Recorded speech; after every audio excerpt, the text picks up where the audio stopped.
Students, আশা করছি তোমরা সকলেই ভালো আছো। তোমরা যারা ক্লাস 5 এ পড়ো, তোমাদের দ্বিতীয় পর্যায়ক্রমিক মূল্যায়ন 2026 এর পরিবেশ ও বিজ্ঞানের উপর থেকে একটি সাজেশন ভিডিও নিয়ে চলে এসেছি।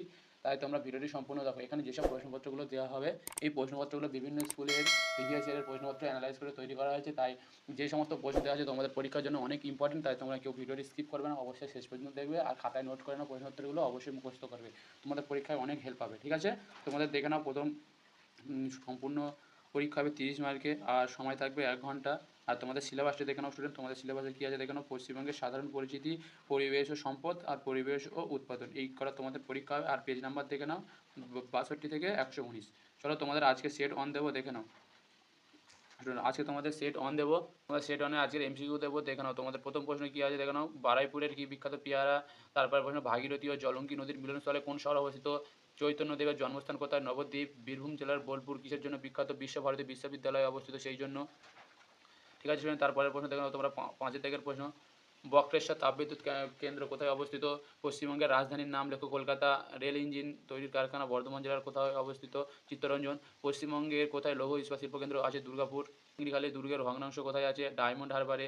সীতাভোগ মিহিদানার জন্য কোন শহরটি বিখ্যাত? বর্ধমান। এই প্রশ্নগুলো দিচ্ছি স্টুডেন্ট, তোমরা অবশ্যই দেখবে, এগুলো অনেক ইম্পর্টেন্ট প্রশ্ন, ঠিক আছে? তারপরের প্রশ্ন দেখে নাও 11 থেকে, পশ্চিমবঙ্গের কোথায় সবচেয়ে বড় রেল স্টেশন আছে? খড়গপুর। সমুদ্রের ধারের একটি পর্যটন কেন্দ্র হলো দীঘা। বোটানিক্যাল গার্ডেন কোন জেলায় অবস্থিত? হাওড়া। কোন জেলার ছৌ নাচ বিখ্যাত? পুরুলিয়া। কোন জায়গা মাটির পুতুল ও সরপুরিয়ার বেশির জন্য বিখ্যাত? কৃষ্ণনগর। অর্কিডের জন্য বিখ্যাত শহর হলো হন্টিক, কালিম্পং। তারপরের প্রশ্ন দেখে নাও তোমার স্টুডেন্ট, চিড়িয়াখানা ও আবহাওয়া অফিস কোথায় আছে? আলিপুর। রূপনারায়ণ নদীর তীরে অবস্থিত শহরটির নাম কি? তমলুক। তাম্রলিপ্ত এর বর্তমান নাম কি? তমলুক। আইআইটি নামক শিক্ষা কেন্দ্রটি পশ্চিমবঙ্গের কোথায় অবস্থিত? খড়গপুর। টাইগার হিল কোন জেলায় দেখতে পাওয়া যায়? দার্জিলিং। তারপরের প্রশ্ন দেখে নাও স্টুডেন্ট তোমরা, 22 দাগের, বক্সা অরণ্যের প্রবেশদ্বার কাকে বলা হয়? আলিপুরদুয়ার। মালদা জেলার সদর শহর কোনটি? ইংলিশ বাজার। আত্রেই নদীর পূর্ব দিকে অবস্থিত শহরটির নাম কি? বালুরঘাট। মুর্শিদাবাদ জেলার সদর শহরের নাম কি? বহরমপুর। শকুন সংরক্ষণ কেন্দ্র কোথায় অবস্থিত? বক্সা জয়ন্তী পাহাড়ে। তারপরের প্রশ্ন, কোন জেলার ফজলিয়াম বিখ্যাত? মালদা জেলার। তারপরে প্রশ্ন দেখে নাও তোমরা স্টুডেন্ট, 28 থেকে, কুলিক পাখিরালয় কোথায় অবস্থিত? রায়গঞ্জে। টয় ট্রেন কোন শহরে দেখতে পাওয়া যায়? দার্জিলিং। ঘুম রেলওয়ে স্টেশন কোন জেলায় অবস্থিত? দার্জিলিং। পশ্চিমবঙ্গের সবচেয়ে উঁচু পর্বতশৃঙ্গ কোনটি? এর উচ্চতা কত? পশ্চিমবঙ্গের সবচেয়ে উঁচু পর্বতশৃঙ্গ হচ্ছে সান্দাকফু, আর উচ্চতা 3630 মিটার। মহানন্দা নদীর উৎপত্তিস্থল কোথায়? দার্জিলিং জেলার ডাউহিল। জলদাপাড়া অভয়ারণ্য কোথায় অবস্থিত? আলিপুরদুয়ার জেলায়, ঠিক আছে স্টুডেন্ট। তারপরে প্রশ্ন দেখে নাও তোমরা, 34 দাগের, এক সিংহ গন্ডার কোথায় দেখতে পাওয়া যায়? জলদাপাড়ায়। বক্সা জয়ন্তী পাহাড় কোথায় অবস্থিত? জলপাইগুড়ির উত্তরের পার্বত্য অঞ্চলে। ম্যানগ্রোভ গাছ দেখা যায় কোথায়? সুন্দরবনে। চন্দ্রকেতু রাজার দুর্গ কোথায় অবস্থিত? বিদ্যাধরী নদীর তীরে। সভ্য মানুষের কার্যকলাপকে কী বলে? সভ্যতা। তারপরে প্রশ্ন দেখে নাও তোমরা স্টুডেন্ট, 39 দাগের প্রশ্ন, উত্তরবঙ্গের কয়েকটি নদীর নাম লেখো। তিস্তা, তোরসা, জলঢাকা, মহানন্দা। পশ্চিমবঙ্গের দার্জিলিং কোন পর্বতশ্রেণী আছে? দেখো সিঙ্গালালা। বঙ্গভঙ্গ হয়েছিল কত সালে? 1905। বাংলাদেশের জাতীয় সঙ্গীতের নাম কি? আমি আমার সোনার বাংলা আমি তোমায় ভালোবাসি। বাংলাদেশের জাতীয় সঙ্গীতের রচয়িতা রবীন্দ্রনাথ ঠাকুর। তারপরে প্রশ্ন 44 থেকে, গাঙ্গেয় সমভূমির দক্ষিণে অংশে বিরাট বনটির নাম কি? দেখো উত্তর সুন্দরবন। তারপরে প্রশ্ন, সুন্দরবন অঞ্চলের বিখ্যাত প্রাণীর নাম কি? Royal Bengal tiger. প্লেট, বাটি ইত্যাদি বানানো হয় কোন গাছের পাতা দিয়ে? শাল গাছের পাতা দিয়ে। মালভূমি অঞ্চলের মাটির রং কি? লাল। দ্বারকেশ্বর ও শিলাবতী নদী দুটির মিলিত নাম কি? রূপনারায়ণ। বরফ গলার জলে পুষ নদীর উদাহরণ দাও। গঙ্গা, নদী, জলঙ্গি, তিস্তা। তারপরে প্রশ্ন দেখুন স্টুডেন্ট, গঙ্গা নদী থেকে উৎপন্ন হয়েছে উত্তরাখণ্ডের গঙ্গোত্রী হিমবাহের গোমুখ গুহা থেকে, ঠিক আছে? মানে গঙ্গোত্রী কোথা থেকে উৎপন্ন হয়েছে? উত্তরাখণ্ডের গঙ্গোত্রী হিমবাহ থেকে। দেখো স্টুডেন্টস, এবারে তোমাদের কিছু 2 নম্বর ও 3 নম্বরের প্রশ্ন দিচ্ছি, তাই তোমরা অবশ্যই দেখে নাও। দেখো, সুন্দরবন অঞ্চলের দুটি নদীর নাম লেখো। মাত্রা নদী ও রায়মঙ্গল নদী। নিত্যবাহ নদী কাকে বলে? উদাহরণ দাও। যে নদী সারা বছরের জল থাকে এবং সারা বছর প্রবাহিত হয় তাকে নিত্যবাহ নদী বলে। উদাহরণ, গঙ্গা নদী, ব্রহ্মপুত্র নদী।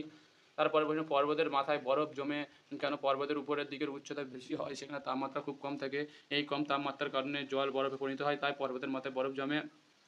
তারপরে প্রশ্ন থেকে তোমার 4 দাগের প্রশ্ন, পশ্চিমবঙ্গের মালভূমি অঞ্চল কোন কোন জেলা নিয়ে গঠিত? মালভূমি অঞ্চলে কী কী গাছ জন্মায়? পশ্চিমবঙ্গের মালভূমি অঞ্চল প্রধানত পুরুলিয়া, বাঁকুড়া, পশ্চিম বর্ধমান ও বীরভূম জেলার কিছু অংশ নিয়ে গঠিত।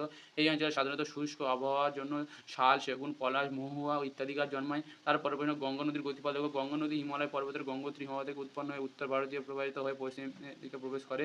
এরপর এটি বিভিন্ন শাখায় বিভক্ত হয়ে শেষ পর্যন্ত বঙ্গোপসাগরে পতিত হয়, মানে মিলে, ঠিক আছে? তারপরে প্রশ্ন থেকে মালভূমি অঞ্চলের ভূমির বৈশিষ্ট্যগুলো লেখো। দেখো নষ্ট তোমাদের উত্তর। প্রথম বৈশিষ্ট্য কী আছে? ভূমি উঁচু নিচু ও অসমান হয়। তারপরের বৈশিষ্ট্যগুলো দেখে নাও স্টুডেন্ট। মাটি লাল ও শক্ত প্রকৃতির হয়। অনেক জায়গায় পাথর ও কাঁকর পাওয়া যায়। জমি খুব উর্বর হয় আর জল ধারণ ক্ষমতা কম, তাই চাষাবাদ কম হয়। এটা মালভূমির বৈশিষ্ট্য, ঠিক আছে। তারপরের প্রশ্ন ৭ এর দাগের পশ্চিমবঙ্গের রাঢ় অঞ্চলের ভূমির বৈশিষ্ট্য লেখো এবং রাঢ় অঞ্চলের অরণ্য কী কী গাছ দেখতে পাওয়া যায় দেখে নাও। পশ্চিমবঙ্গের রাঢ় অঞ্চলের ভূমির বৈশিষ্ট্য: ভূমি ঢেউ খেলানো ও উঁচু নিচু, মাটি লাল ও শক্ত প্রকৃতির, অনেক জায়গায় কাঁকর ও পাথর থাকে, জমি খুব বেশি উর্বর নয়। রাঢ় অঞ্চলের অরণ্যে গাছ দেখা যায় শাল, পলাশ, মহুয়া। তারপরের প্রশ্ন দেখে নাও তোমরা স্টুডেন্ট। সুন্দরবন অঞ্চলের মাটির বৈশিষ্ট্যগুলো লেখো এবং সুন্দরবন অঞ্চলে কী গাছ জন্মায়। সুন্দরবন অঞ্চলের মাটির বৈশিষ্ট্য দেখে নাও। মাটি কাদাযুক্ত ও নরম হয়, লবণাক্ত বা নোনা প্রকৃতির, নদীর পলি জমে মাটি তৈরি হয়, জল ধারণ ক্ষমতা বেশি, আর গাছপালা জন্মায় সুন্দরী, গরান, গেওয়া, গোড়াপাতা।